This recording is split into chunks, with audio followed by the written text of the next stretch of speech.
Sana all. Isisikap yan kapag hanap buhay o pagtitinda. Wow. Nagtulog ako. Sige Wow. Nay. Bigyan na kita ng ano ko. Bigyan na ko sa'yo. Wala ka ng pera. Sana all.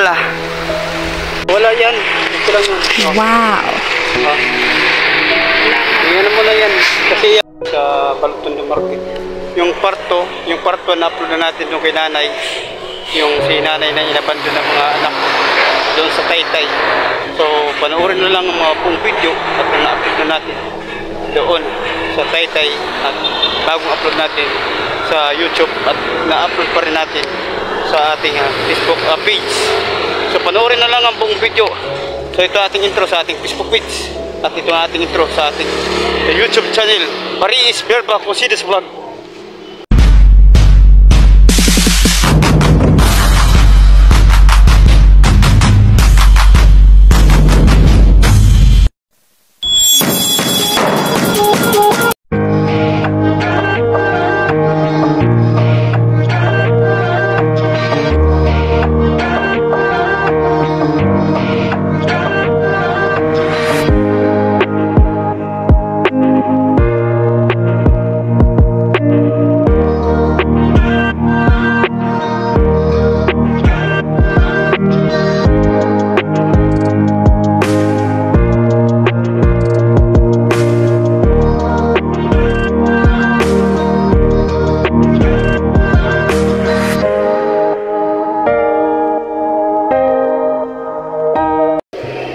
Huwag ka na mayok, Nay.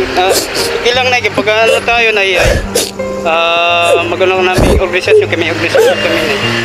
Mga followers natin, subscribers sa ating YouTube at ating Facebook, mapakita natin si Nanay. Kasi nga, ang hirap palang pinagdaanan niya. Sakripisyo na pinagdaanan niya sa mga anak niya, tapos wala man lang may tumulong kahit isa. Ang hirap, ang tigas ang puso nila. Hindi nila na isip na hindi na sila mamumulat sa mundo kung wala ka.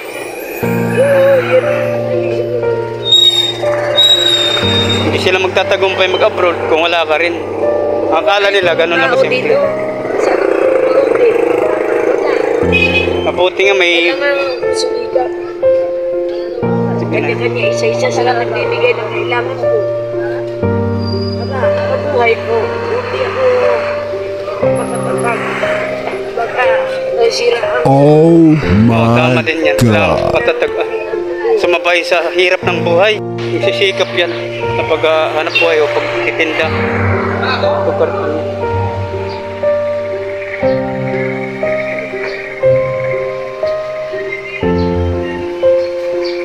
So, nag-deliver kami ng tuyo. Itong deliver ako ng kanana ng tuyo. Hindi ko rin alam ang ano niya yung kalaliman ng ano niya, yung buhay niya.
nag-deliver ako ng nanay tuyo. Hindi ko rin alam ang ano niya eh, yung kalaliman ng ano niya, yung buhay niya. Kung hindi lang kami nag-usap at hindi ko rin naging customer sa tuyo ito, hindi ko malalaman. Sa Maynila, anong unang salta mo dito na siyudad o lugar dito sa Maynila? Dito na sa Pasig. Pasig agad, Pasig. Nangalakal lang. Diyan sa may pinagbuhatan, diyan ka agad. Tapos napunta ka dito sa Taytay. Malapit mo lang ang Taytay, Pasig. Kita nila ang sitwasyon sa akin. Hindi nila ko nila pinabayaan. Dati nangihingi-hingi ako ng pagkain. Yung ibang tao ang tumulong sa'yo. Oo. Yung sarili mong pamilya, hindi ka na tinutulungan, inabando ka pa. Pero Nay, hindi naman lahat ng tao ay ikaw lang nag-iisa ng ganyang problema. Marami din. Marami. Pero mas masaklap sa'yo. Mas masaklap sa'yo dahil nga mula sa Cagayan hanggang dito, hindi ka na nila kinikilala bilang nanay. Oh my God! Ganyan tao may pera. Ang tinutulungan nila yung mga tulad ng hipag, mga side ng asawa. Pero yung nanay nila na nagluwal, hindi. No! Pero wala kayong problema sa dati na kayo. Problema. Wala naman sigurong, wala naman problema ka sa mga anak mo at saka sa kanila. Wala Kasi naman. hindi naman ako nakialam sa buhay nila ng pamilya. Ang akin ang mahalin ako. Nangingi lang naman ako ng konting punan, hindi man nilang kayang ibigay. Mag-subscribe kayo at nakita natin ito na video natin ito dito sa ating vlog para sa YouTube natin to at i-upload natin sa Facebook page. Lahat na ito na video natin ikakalat natin sa buong social media natin.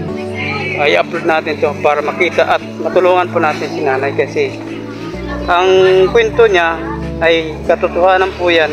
At marami naman dito nakakaalam naman nangyayari dito sa kanya at ang kanyang sitwasyon. Alam naman natin lahat yan. Kaya pala, mahirap. Yan na nagtitinda ng ano, sinusuporta. Binibigyan Wow. ng pagkain, tinutulungan ako. Naabutan nila ko ng pagkain. Durog ang puso ko. Oh Ako na my matulungan sa God. magulang at matulungan din ako sa ibang tao. Ang swerte ng magulang mo.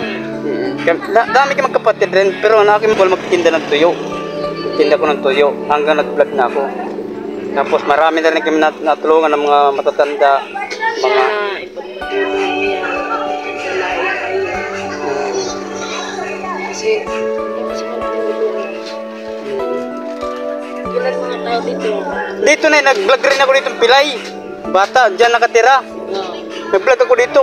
Tinulak ko pa nga yung kariton, yung ano niya, wheelchair. Marami, dami na nakapanood yun eh. Nagtulak ako. Wow! Mula dito hanggang doon, nagtinda ko dito ng hatihan eh.